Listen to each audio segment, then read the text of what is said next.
I think we have to be really aware that we are not falling for the blackmailing. I mean, we want to get independent, 100% independent from fossil energy from Russia as fast as we can, because it's a question of security, of liberty. So we just stick with our path, reducing our dependency as quick as we can and standing in solidarity within the European Union as much as we can. And I think this is the most important news and understanding. In this time of crisis, Europe is united as it has never been, I would say, before. They try to split us, but they are luckily not successful, because we understand what our task is. Is Europe fully united, though? Because only in the last few days, Hungary has sent its foreign minister to Moscow to try to negotiate extra gas supplies for Hungary. At the same time, Viktor Orbán, the Hungarian prime minister, has said that the EU sanctions amount to the EU shooting itself in the lungs. Well, this is really unlucky that one of the 27 member states suddenly, I mean, we have had months for solidarity and unity of 27, is playing its extra game. But again, in this critical moment, none of the other countries actually said we will follow Hungary. But we used the tools we're having as Europe, the qualified majority voting, now on gas. And I think Hungary knows also very well where their future lies. And therefore, I think it's important that we also stand here united. This latest Russian move is something of a sort of double slap for Germany, isn't it? Because you were only just negotiating with Canada for them to return a turbine to Russia so that they could get Nord Stream 1 back in action again. And you gave an interview last week in which you said that you had said to the Canadians that if Germany didn't get the Russian gas, it would face such domestic unrest, it would be unable to keep supporting Ukraine. So how serious is this?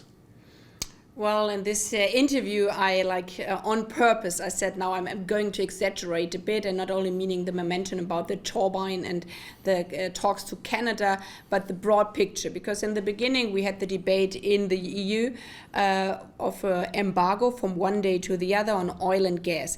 And I was reminding in this interview you're relating to that the reason why we couldn't say from one day to the other we stop everything, that our dependency was so high that we could not explain this to public. I mean, they wanted to use the turbine as an argument stopping the gas, but that the turbine has to be renewed. I mean, this had nothing to do with... But just to be clear, if the gas stops flowing, Germany will continue its sanctions policy and it will continue sending military and other aid to Ukraine, even without any Russian gas? No doubt at all. Okay.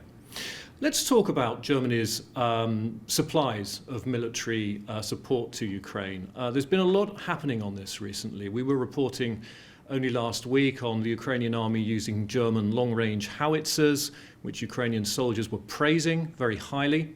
Yesterday there was the announcement of the first 3 Gepard anti-aircraft systems being delivered from Germany to Ukraine, so a lot's going on. And yet Germany has faced consistent and really quite withering criticism that it's not doing enough and that the arms supplies are too slow. So what's your response to that? That I hear this, and it really goes to my heart, because yes, in the beginning we have been a bit too slow, and this is why we try to get better, and we have done a total shift, as you were mentioning. We are delivering heavy weapons, we are delivering, especially with artillery, the most advanced systems, because this is what the Ukrainians are telling us. At this moment, the problem lies in the air and the long distance defense capabilities, and this is why we are now delivering like the howitzers, for example. And there's been also discussion when we said, for example, but the Ukrainian soldiers have to be trained. There was again this argument, so is this an excuse? And I have made very clear this is no excuse, but this is modern systems. So if they want to be effective, everybody has to know how you use them. That's a technical difficulty that you're referring to. I saw an interview with you recently where you were asked why is it that Germany has provided less support, less military support for Ukraine than countries such as Poland and Norway. When your response was it's not a race, and I guess that's correct. It's not a race, but Germany is the strongest economy in the EU. It's one of the world's largest weapons exporters. And people are asking, is there a lack of political will in Berlin? No, not at all. But it doesn't help if I just do headlines. For us, it is harder to deliver from our own stocks because there's material 50 years old. We thought, for example, we would never use tanks again. I mean, our military did the worst you can ever imagine within Europe. So over the past decades, because Europe was built for living in peace, for our own equipment, it's old-fashioned, and our stocks are not at this time where they have to be. So important for me with the Gepard that we deliver what we can deliver from our own stocks. And you raised the point that this is a long-term game. Germany has said Russia cannot succeed in Ukraine, must not be allowed to succeed in Ukraine. But I wonder what that actually means in practice. Does it mean, for example, that all Russian forces must leave all of the Donbas and the Crimea? Well, this is the Ukrainians to decide on. It's their country, and there's no other country or foreign minister or president on earth who has the right to decide over Ukrainian territory or over Ukrainian citizens. So if Russia decides at some point just to stop attacking and to try to hold on to what it's already gained and freeze the conflict, you say that if Ukraine rejects that outcome, then that's an unacceptable outcome.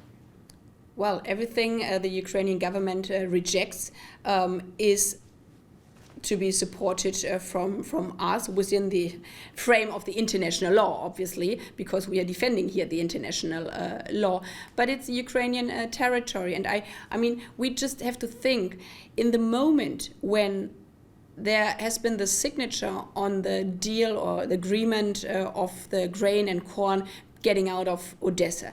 At this just moment, there was this bombing of the Odesa port. And at the same moment, the foreign minister of Russia, Mr. Lavrov, said, and this pulled the curtain to the whole world, that he's not even thinking that Ukraine is an independent country, but they want to have like submission of all Ukrainian people. I mean, this pulled really the curtain about the real truth of the Russian government.